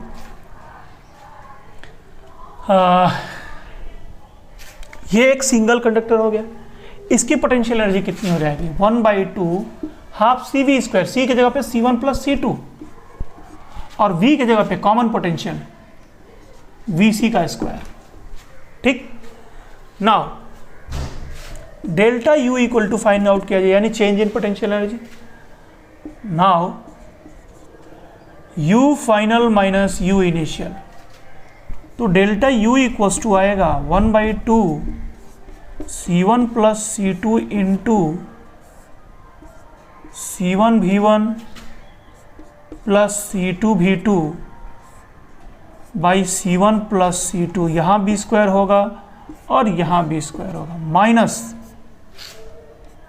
what 1/2 C1 V1 square plus 1/2 C2 V2 square. ये बन गया। अब ध्यान से देखो बच्चों, आगे क्या होगा।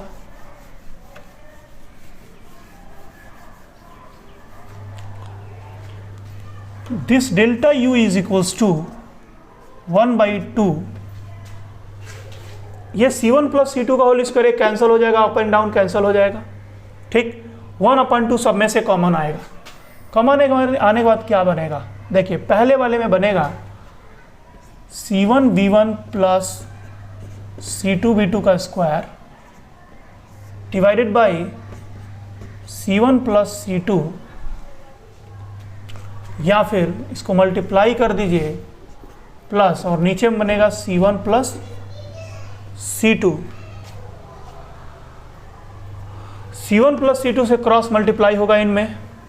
ऊपर वाले में क्या है? C1 V1 square plus C2 V2 square into C1 plus C2। Clear है? ये बन गया। That implies delta U equals to 1/2।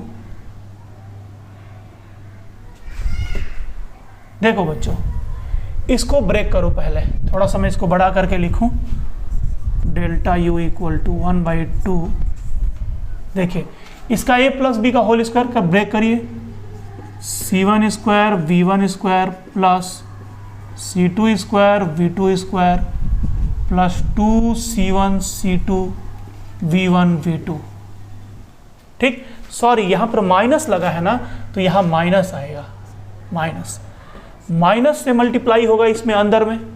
तो C1 V1 स्क्वायर को C1 में करिए तो C1 इंटू C1 स्क्वायर बनेगा, तो C1 square V1 square minus इसी का इसमें मल्टीप्लाई होगा C2 में, तो minus of C1 C2 into V1 square minus इसका इसमें होगा तो C1 C2 into V2 square minus इसका इसमें मल्टीप्लाई होगा तो C2 स्क्वायर V2 स्क्वायर। ये बन गया divided by C1 plus C2। Clear है बच्चों? इसके आगे बढ़ते हैं। चलो बच्चों, तो आगे लिखेंगे डेल्टा U इक्वल्स टू 1/2। देखिए ये वाला टर्म कैंसिल हो जाएगा, ये वाला term C1 V1 square minus C1 V1 square, यहाँ ये टर्म कैंसिल होगा C2 स्क्वायर V2 स्क्वायर। और ध्यान दीजिए इसमें 3 टर्म बच रहे हैं, नंबर 1, नंबर 2, नंबर 3, तीनों में एक चीज़ कॉमन है, C1 C2। तो C1 C2 कॉमन हो गया, अंदर में बचेगा। एक और भी चीज़ कॉमन कर लीजिए, माइनस साइन। माइनस साइन, जब माइनस साइन कॉमन करेंगे तो आएगा V1 square plus V2 square minus 2V1 V2 divided by C1 plus C2। तो क्या आ गया बच्चों, delta U equal to -1/2 C1 C2 by C1 plus C2 into V1 minus V2 whole square. ये term आ गया, ठीक। Minus of 1/2 C1 C2 by C1 plus C2 into V1 minus V2 whole square. Clear हो रहा है? चलिए, ये minus आने का क्या मतलब है, थोड़ा अब ये देखा जाए। हम लोगों ने क्या निकाला था यहाँ पर? हम लोगों ने निकाला था U final minus U initial, और ये वैल्यू निगेटिव आई। इसका मतलब क्या हो रहा है कि U final is the lesser than U initial, यानी U फाइनल U इनिशियल से कम हो गया, यानी कनेक्शन के बाद सिस्टम की पोटेंशियल एनर्जी घट गई, है ना। यानी जब कनेक्ट किया गया तो कनेक्शन में कुछ एनर्जी लॉस हो गई, ठीक। यानी चार्ज के रीडिस्ट्रीब्यूशन के प्रोसेस में एनर्जी डिक्रीज करती है। तो यहाँ पर हम लोग लिख सकते हैं, since delta U equal to negative, hence U final less than U initial implies that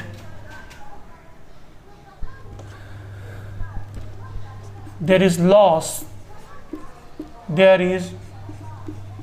loss of energy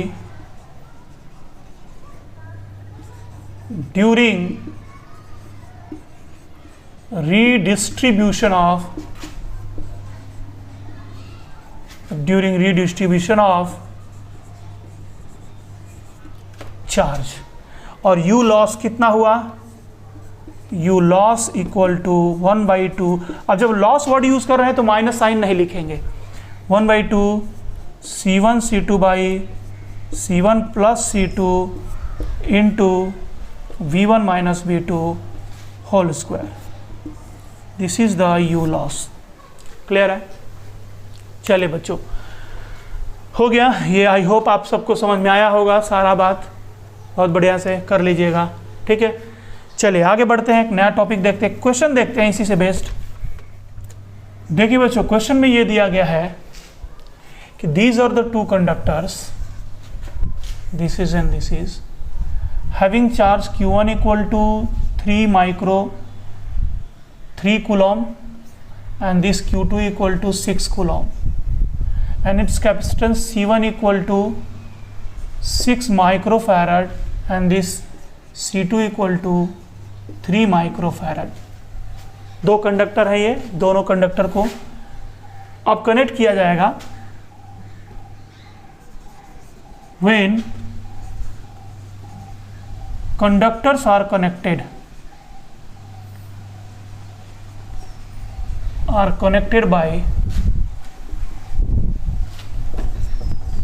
by metallic wire, then find, पहला, new charge on each, second,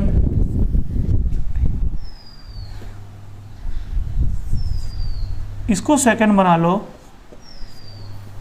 इसको फर्स्ट बना लो, कॉमन पोटेंशियल।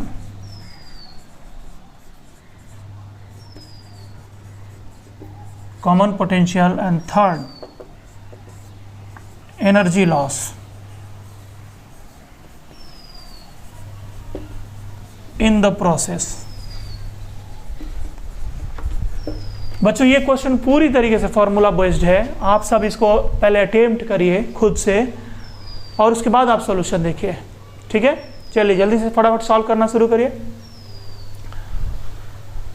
चलिए pause करके ना solve करना चाहिए आपको। चलिए अगर हो गया होगा आपको तो हम आगे बढ़ते हैं। क्या है, मैं इसको सॉल्व कर दूं। देखिए बच्चों, पहला common potential VC equal to आता है, फार्मूला आपने पढ़ा है Q1 प्लस Q2, या आपने ये फार्मूला पढ़ा है डायरेक्टली C1V1 प्लस, सॉरी ये भी सही है यार, Q1 plus Q2 by C1 plus C2। अब देखिए this is 3 plus 6 divided by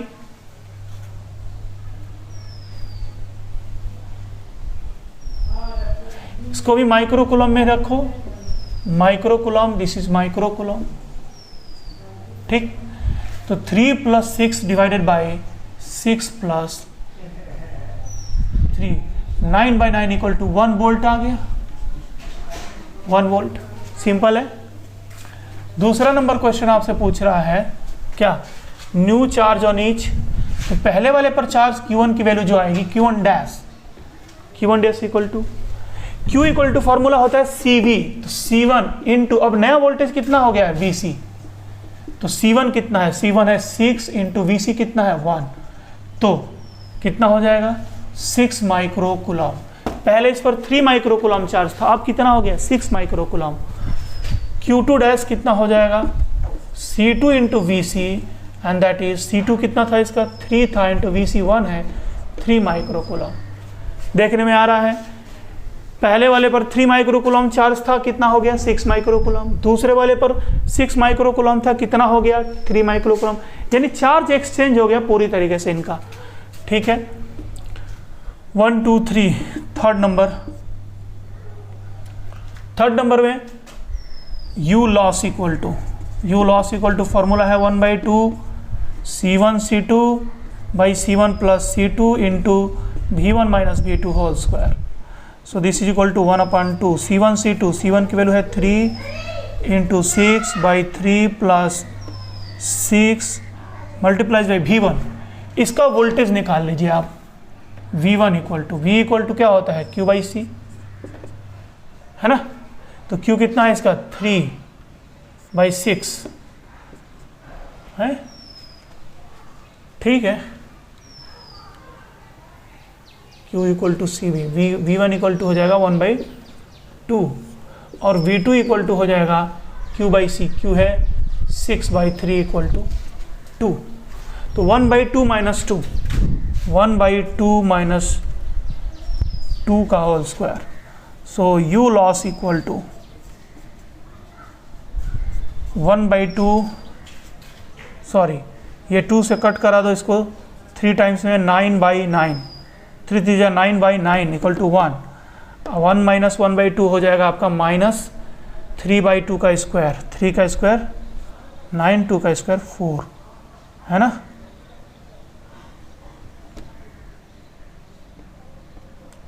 ये सब माइक्रो में था, माइक्रोजूल आंसर आएगा, माइक्रोजूल। This is the answer. सब कुछ माइक्रो में लिया गया था बच्चों, इसलिए आंसर माइक्रो में आ रहा है, ठीक है ना। चलिए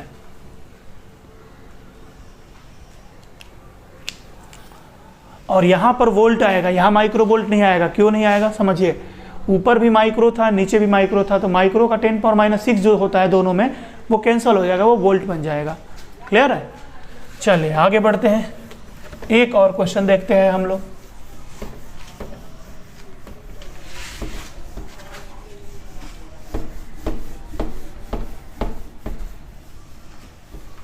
चलिए पहला क्वेश्चन, इस क्वेश्चन को देखते हैं। कह रहा है 2 कंडक्टर्स ऑफ, अच्छा इसको ऐसे लिखते हैं, 2 कंडक्टर्स ना लिख कर लिखिए, 2 spherical charged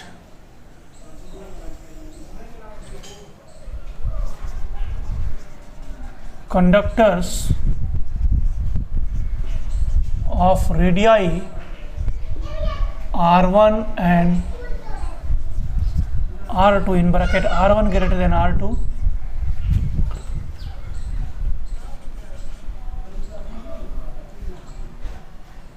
are kept in contact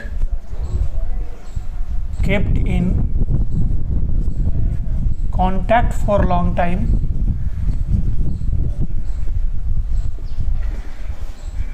and then separated.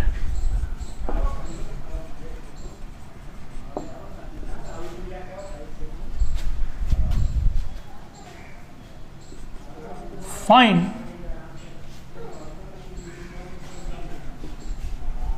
which one has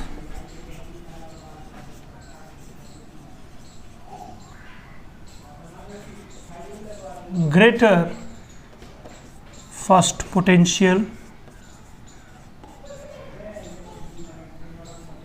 second charge, third charge density,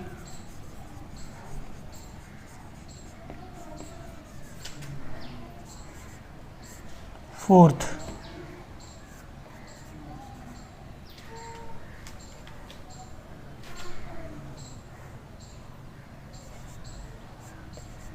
electric field at surface,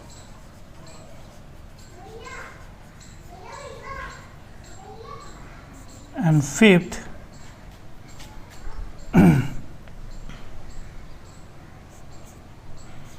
potential energy.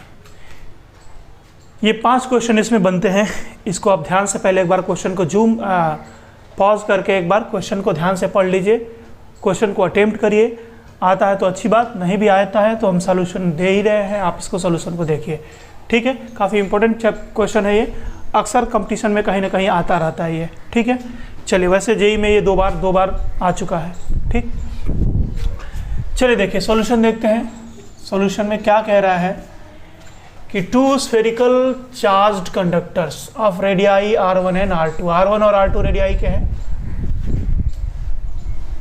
ये 2 हैं, एक ये हो गया और एक ये हो गया। R1 बड़ा है और R2 छोटा है। क्लियर? कह रहे कि दोनों चार्ज हैं, सपोज इस पर Q1 चार्ज है, इस पर Q2 चार्ज है, दोनों को कांटेक्ट में ले आया गया, काफ़ी देर तक कांटेक्ट में रखा गया और उसके बाद सेपरेट कर दिया गया। जब दोनों कंडक्टर को कांटेक्ट में रखोगे लॉन्ग टाइम तक तो ये चार्ज एक्सचेंज करेंगे, और चार्ज का एक्सचेंज तब रुकेगा जब दोनों का पोटेंशियल इक्वल हो जाएगा।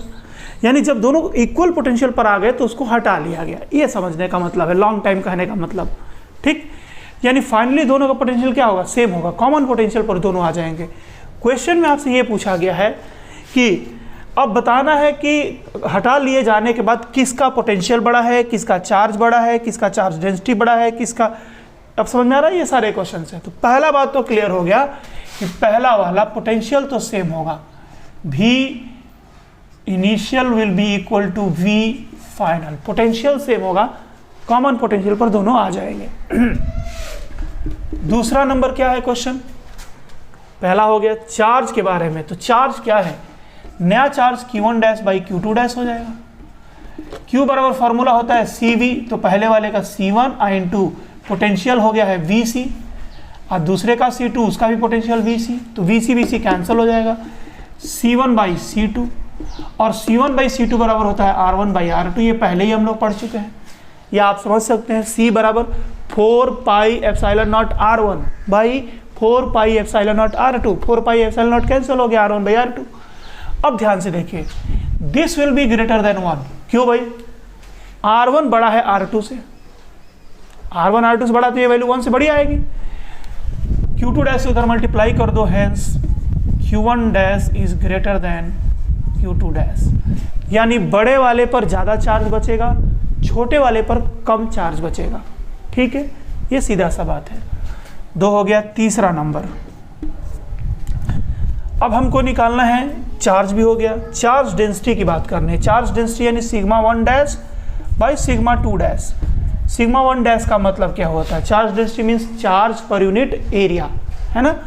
तो पहला हो जाएगा Q1 dash by 4 pi R1 square divided by Q2 dash by 4 pi R2 square equal to Q1 dash by Q2 dash into ये ऊपर चला जाएगा तो R2 square by R1 square implies that sigma 1 dash by sigma 2 dash equal to Q1 dash by Q2 dash को क्या लिख सकते हैं, R1 by R2 into R2 square by R1 square and that is equal to R2 by R1, क्योंकि एक एक R1 एक एक R2 कैंसिल हो जाएगा and this will be less than 1 और ये 1 से छोटा होगा। R2 बाई R1 1 से छोटा होगा क्योंकि R1 बड़ा है, डिनोमिनेटर बड़ा है, ये वाला वैल्यू बड़ी है, तो ये लेस देन 1 आ गया। तो क्या मिला, इसको क्रॉस मल्टीप्लाई करिए तो sigma 1 dash is less than sigma 2 dash. अब समझो भाई, यानी बड़े वाले स्फीयर की चार्ज डेंसिटी कम होगी और छोटे वाले का चार्ज डेंसिटी ज़्यादा होगा। थोड़ा एकदम अंतर को समझिएगा, बड़े वाले पर चार्ज ज़्यादा बचेगा लेकिन चार्ज डेंसिटी कम होगी, छोटे वाले पर चार्ज कम होगा बट चार्ज डेंसिटी ज़्यादा होगी, यानी यूनिट एरिया का चार्ज ज़्यादा होगा। ये हो गया एक, कितने पॉइंट्स हो गए, 3 पॉइंट्स हो गए बच्चों, थर्ड नंबर हो गया। अब हम लोग को देखना है कौन सा, electric field at surface, conductors के सरफेस पर इलेक्ट्रिक फील्ड।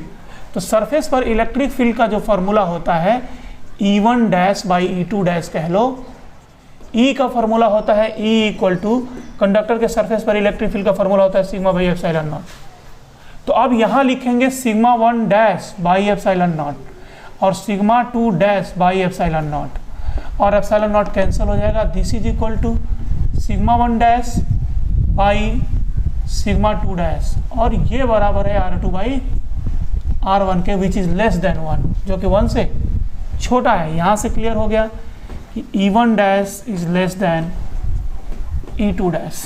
क्लियर हो रहा है बच्चों। चलिए चौथा, 5वां नंबर देखते हैं, ये भी हो गया। 5वां है पोटेंशियल एनर्जी के बारे में। तो देखो पोटेंशियल एनर्जी अब यहाँ पर जब कंपेयर करना है तो बच्चों पोटेंशियल एनर्जी के 3 फॉर्मूले पढ़े हो आप लोग, क्या क्या, half CV square, half Q square by C और हाफ QV। कभी भी जब भी फॉर्मूला यूज़ करो तो कौन सा फॉर्मूला यूज़ करेंगे, जैसे दोनों में कंपेयर करना है, तो कंपेयर करना है तो एक ऐसा फॉर्मूला लो जो एक कॉमन प्रॉपर्टी हो, दोनों में आए। जैसे Q, इसमें दोनों का V सेम हो चुका है, कनेक्शन के बाद V सेम हो चुका है, तो V वाला formula low. Half Q square by C वाला मत लो, हाफ QV वाला लो या फिर हाफ CV स्क्वायर वाला लो। मैं हाफ CV स्क्वायर वाला ले रहा हूँ। तो U1 dash by U2 dash लगा रहा हूँ चूंकि कनेक्शन के बाद का है इसलिए, तो half C1 VC square by half C2 VC square equal to VC square और हाफ कैंसिल हो जाएगा। This is C1 by C2 and C1 by C2 बराबर आएगा R1 by R2 and this is greater than 1। ठीक, hence U1 dash is greater than U2 dash. अब ध्यान दो, बड़े वाले का चार्ज बड़ा होगा, चार्ज डेंसिटी कम होगी,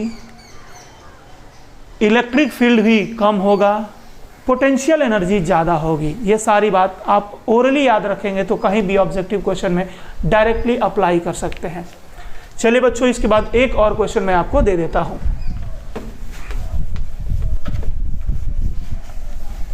क्वेश्चन लिखता हूं मैं,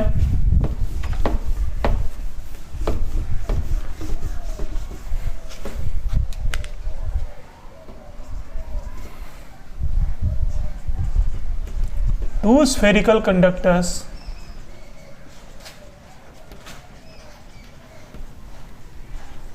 of radius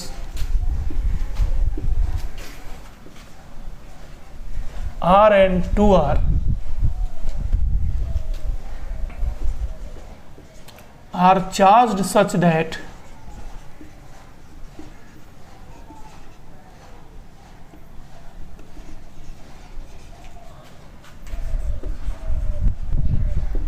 their charge density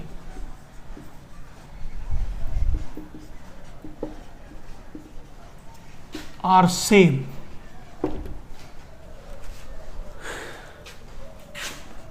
Now they are connected, they are kept in contact for long time,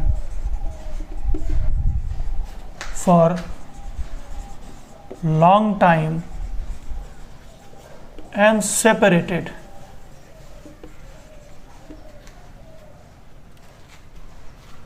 Their charge densities are same and equal to sigma. ये भी लिखना पड़ेगा, चार्ज डेंसिटी कितनी है, sigma. Find new charge density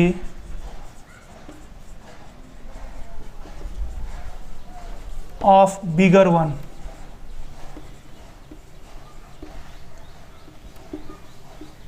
In terms of, चलो बच्चों देखो मैंने यहाँ पर क्वेश्चन लिख दिया है आपके लिए. मैंने क्या कहा हुआ है कि दो स्फेरिकल कंडक्टर हैं of radius r and 2r. r और 2r रेडियस के हैं. ठीक, दोनों को इस टाइप से चार्ज किया गया है कि दोनों की चार्ज डेंसिटी सेम है और कितनी है, सिग्मा है. दोनों की चार्ज डेंसिटी सिग्मा है. अब क्या किया गया, दोनों को कांटेक्ट में ले आकर रखा गया लॉन्ग टाइम तक कांटेक्ट में रखने पर पोटेंशियल सेम हो जाता है. फिर उसको सेपरेट कर दिया गया. सेपरेट करने के बाद बड़े वाले स्फीयर का चार्ज डेंसिटी कितना होगा in terms of initial charge density, sigma.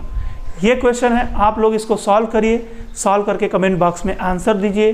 जैसा होगा हम आपको आंसर बताएंगे. ठीक है बच्चे, अब हम लोग नेक्स्ट लेक्चर में मिलेंगे. तब तक इसका नोट्स बनाइए. नोट्स बना करके एक एक चीज़ को लर्न करिए, समझिए. ठीक है, इसको रफ कॉपी पर 2 बार 3 बार लिखिए जिससे आपको एक एक चीज़ तैयार हो जाए. तब हम लोग नेक्स्ट क्लास में एंट्री करेंगे या नेक्स्ट लेक्चर को एंट्री करेंगे. ठीक है, तब तक बच्चों मिलेंगे नेक्स्ट क्लास में. तब तक हंसते रहिए, खेलते रहिए, पढ़ते रहिए. All the best.